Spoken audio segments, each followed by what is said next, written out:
गरीब का खात्मा। कर्मा बहुत ही गरीब था। उसके पिता का एक भाई और था। वह जो उसका भाई था वह कर्मे के पिता की उम्र से भी काफ़ी छोटा था, और जितना छोटा था वह उतना ही ज़्यादा चालाक भी था। और उसके दो पुत्र थे। उधर कर्मा अपने पिता के अकेला ही था। छोटे भाई का दिमाग खराब हो जाता है कि मेरे तो दो बेटे हैं, इसके तो अकेला ही है। और कर्मे का पिता बेचारा जमा ही साधारण व्यक्ति का इंसान होता है। कर्मा धीरे धीरे से बड़ा होने लगता है और वह अपनी पढ़ाई लिखाई खत्म कर लेता है और काम में लग जाता है। अब उसका छोटा भाई मन में एक तरकीब सोचता है कि क्यों ना इसको ठेंगा दिखाया जाए। वह अपने बड़े भाई जनी के कर्मे के पिता को कुछ तोहफे में दे देता है और बहुत से उससे सब्ज बाग दिखाने लग जाता है। तो कर्मे का पिता तो बेचारा सिंपल सा होता है। वह उसकी बातों में आ जाता है और उससे वो तोहफा स्वीकार कर लेता है। उसके छोटे भाई का बनाया प्लान काम करने लग जाता है, क्योंकि उसके मन में तो लालच बहुत ही ज़्यादा होता है। कर्मे को वह किसी छोटे कंट्री भेज देता है, कुछ 70-80 हजार खर्च कर, और आप वह सारे राजपाट में बैठने के लिए तैयार होता है।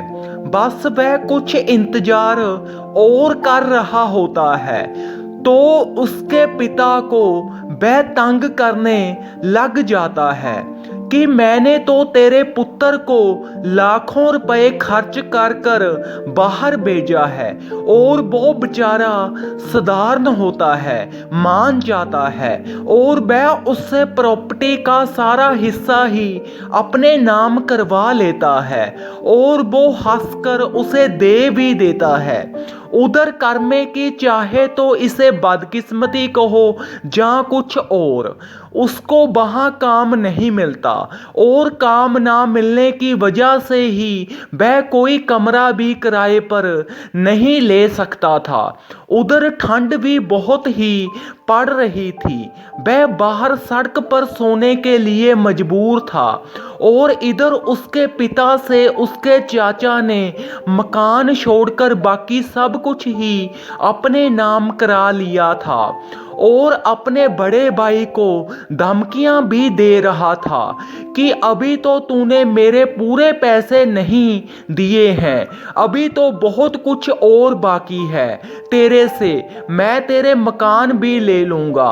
वह भी बहुत ही परेशान हो रहा था, और कर्मे की जमा ही बदकिस्मती ये थी कि उसकी माँ बहुत ही बीमार हो जाती है। उसके इलाज के लिए भी पैसे नहीं रहते अब, क्योंकि सारे ही कर्मे के चाचा ने छीन लिए थे। तो कर्मे का पिता अक कर कर्मे को फोन करता है कि कर्मे पुत्र कुछ पैसे भी भेज दे, अब तो तुम्हें गए को भी 3 महीने हो गए हैं, तूने अभी तक कुछ नहीं भेजा है। उधर कर्मा हैरान हो जाता है कि मेरे पिता के पास तो बहुत कुछ है जो मैं वहां पर छोड़कर आया हूं, इनको पैसों की जरूरत कैसे पड़ गई है। तो वह एकदम ही अपने पिता से पूछता है कि कितने पैसों की जरूरत है। तो उसका पिता बोलता है मुझे 10,000 की अभी के अभी जरूरत है। तो कर्मे और भी हैरान होकर पूछता है पापा, आपके पास करोड़ों की जायदाद है, आप क्या बात कर रहे हो। तो उसका पिता बोलता है वो तुम्हें बेटा मैं बाद में बता दूंगा, बस तुम मुझे 10,000 भेज दे।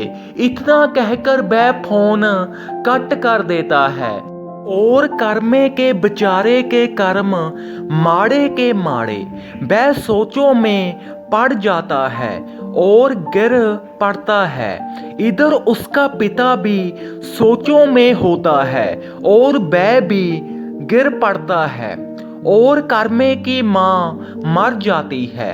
कर्मे का पिता कर्मे को फोन पर सब सच बता देता है।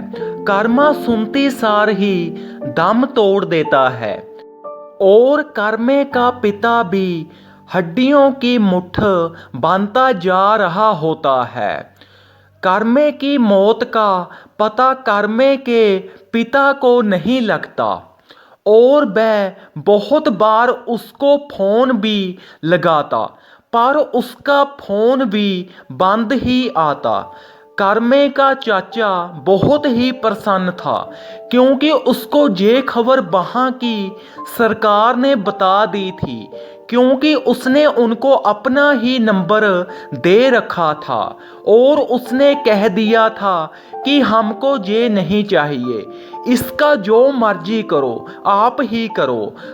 तो ऐसे ही वह कर देते हैं। एक दिन कर्मे का पिता अपने छोटे भाई की बातों को सुन लेता है ओले में खड़े होकर कि उसका पुत्र अब नहीं रहा। वह किसी अपने जानकार को बता रहा होता है।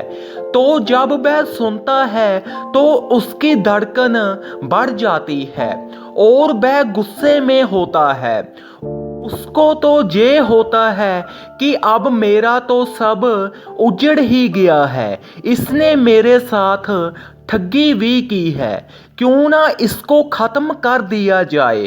तो अभी वह सोच ही रहा था कि उसका छोटा भाई उसके गोली जड़ देता है और वह तो भी मरता नहीं है।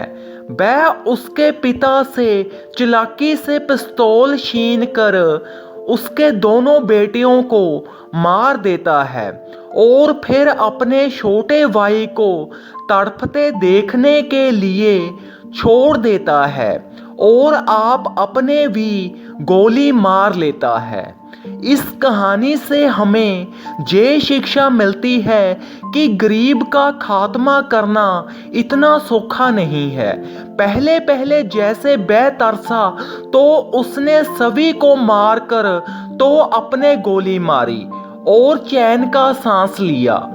अगर आपको हमारी कहानी पसंद आई हो तो इसे ज़्यादा से ज़्यादा शेयर ज़रूर करें और हमारे चैनल को ज़्यादा से ज़्यादा सब्सक्राइब ज़रूर करें। धन्यवाद।